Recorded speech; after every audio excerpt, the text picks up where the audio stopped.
Well, hello everybody, HB here, bringing you the 454 CASULL. Now what this video is really about is our buddy and our brother CW has had a really bad heart attack. And he's in the hospital to get that fixed. But CW, we want you to know that this video is for you. We love you, brother, we're praying for you, and we wish you the best. And we all thought we'd do is join in and do a 10 in 10 videos just like you had just done for everybody else, except these are for you. Everybody else enjoys them, that's great. But brother, these are for you. So let's start here and let's talk a little bit about this gun that we're showing here. This is a RUGER Super Red Hawk 454 CASULL. It's a 7.5 inch version of this. They make a snub nose Alaskan, which is I think sub 3 inches, 2.5 inch barrel, something like that. And then they make a longer version as well. And maybe some others I'm not aware of. But just a little bit of background for everybody. Dick CASULL started working on what he wanted was a round of 40. He was in love with a 45, and he wanted a 45 to do 2,000 feet per second. That's a big task, and that's what he found out. And so he quickly found out that the case strength of the 45 was insufficient, as well as the cylinder walls of a normal 45 were insufficient for those kinds of pressures. And so he worked with a couple other guys, Dwayne Marsh and Jack Fulmer, to improve this idea and to make this come to reality. And thus came the 454 CASULL. Now, I'm showing you 454 CASULL. That's a 45 Colt that fits in it, and we'll talk about that in a minute. But the 454 CASULL. So what this is a stretched out 45 case. You can see it here compared to this one. Maybe I should get a little more manly 45 case. And you can see then the length of the case has been stretched. The case geometry inside has also been strengthened because the case could not take the pressures he was running at it. So what do you get out of this? You get some really crazy power and crazy velocities out of this kind of thing. To give you an idea, you know, your typical 45 ACP, you're shooting 850 to 1,000 feet per second, you know, something like that. You know, you move on up to a 45 Colt, and a little bit higher than that, but not too much higher than that. And then you step into the world of magnums. It's really where you start to jump when you get these bigger bullets now. And so some of the common loadings that you can get for this in 454 CASULL get you numbers like these. 240 grain bullets, big bullets, okay, at 1,900 feet per second. That's a whole lot of energy. At the muzzle, it's about 1,900 foot-pounds of energy, roughly at the muzzle.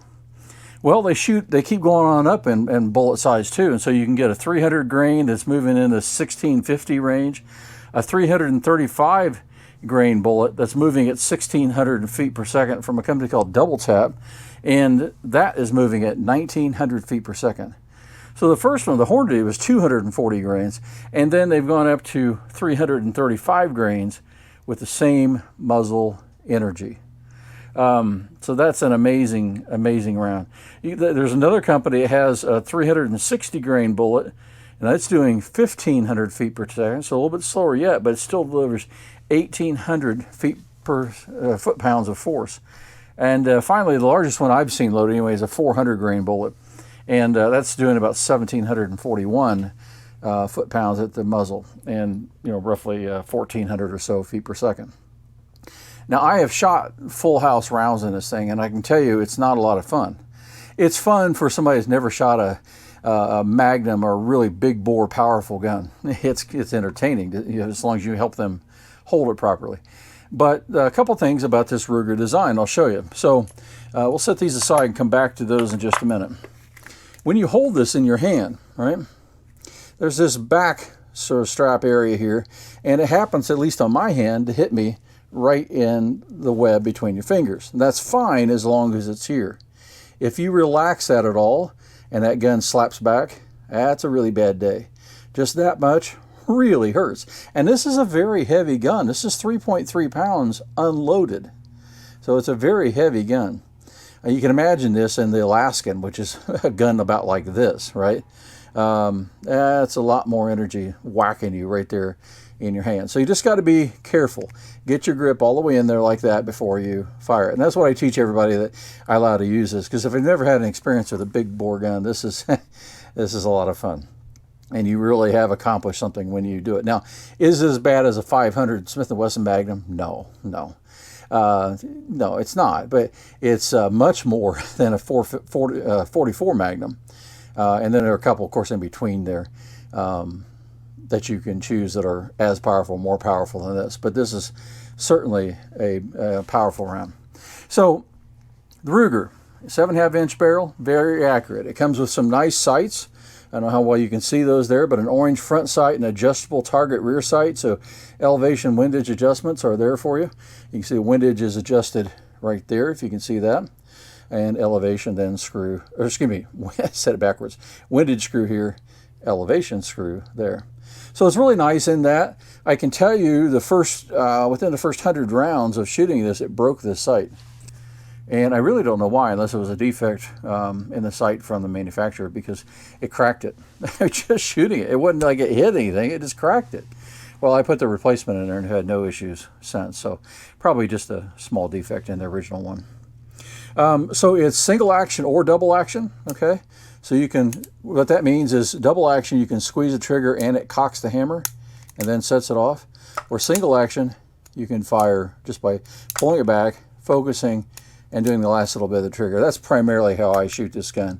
Double action is fine, but it's also what would be typically, for me anyway, the least accurate way of doing it. It's got the nice cylinder kick out here, so you can knock all your rounds out by an ejection rod. Okay, so that's nice. Removing the cylinder though to clean it, this is a little bit dirty because I haven't cleaned it since the last time to the range, is a bit of a pain, to be honest, on these. It's nothing like a Smith or some of the others. It's a little bit of a pain to get this thing out and take it off, but it can be done, and there's videos on the web on how to do that. We may decide to do that later. But anyway, so that's the Ruger version of this CASULL handgun. The round itself. Now this happens to be the 300 grain Hornady XTP bullet, and so it is quite a powerful bullet, quite good on penetration and expansion, and quite a bit of recoil. So I've loaded this one pretty hot with Alliant 2400 Magnum powder here, but it's not at the top. So I downloaded it about 200 feet per second from the maximum, and it's just more comfortable to shoot. So when somebody really wants to shoot it, well, then they can start, they can start with this in the CASULL line, and then we can go up to full loads, which can be quite uncomfortable. But the nice thing about this caliber and this cartridge and these guns is they can also shoot 45 Schofield or 45 Colt. Now, I don't shoot the Schofield. I don't have one. No reason for me to do that. But I do have the Colt. And the Colt then is quite a nice round to shoot in this gun because it's so heavy and so nice. And so this is in fact, this is a 45 ACP bullet, a 200 grain semi-wug cutter. Shoots just fine out of this gun. I also shoot round nose here, 340s, 300s. This is in fact what's loaded in this one is a 300 grain Lee bullet, the C452 300 RF to be specific. And CW, this is for you, buddy. I knew you would appreciate the cast bullet with the red lipstick color. Yeah, it takes a man to shoot this one, I'm telling you. At the range, pull this out and see what you think. But this one, by the way, people, if you want to use it for lipstick, is not loaded. But nonetheless, it shoots really well with powder-coated bullets. No problem. And then, of course, I have a lot of these. These are my target bullets for my 1911, and they work just fine in the CASULL. So anyway, I just thought I'd do a quick video. This is a fun gun. I may do some other videos on the channel with this because I really haven't done anything with my revolvers and other pistols. So we might do some more on this, but this is really all about CW. CW, I hope you enjoyed this. I hope you have, I hope you heal fast in the hospital. I hope they do well. And all of you know, CW has a heart. He really has a heart, and he's going to have the scars to prove it. We love you, brother. Get well soon.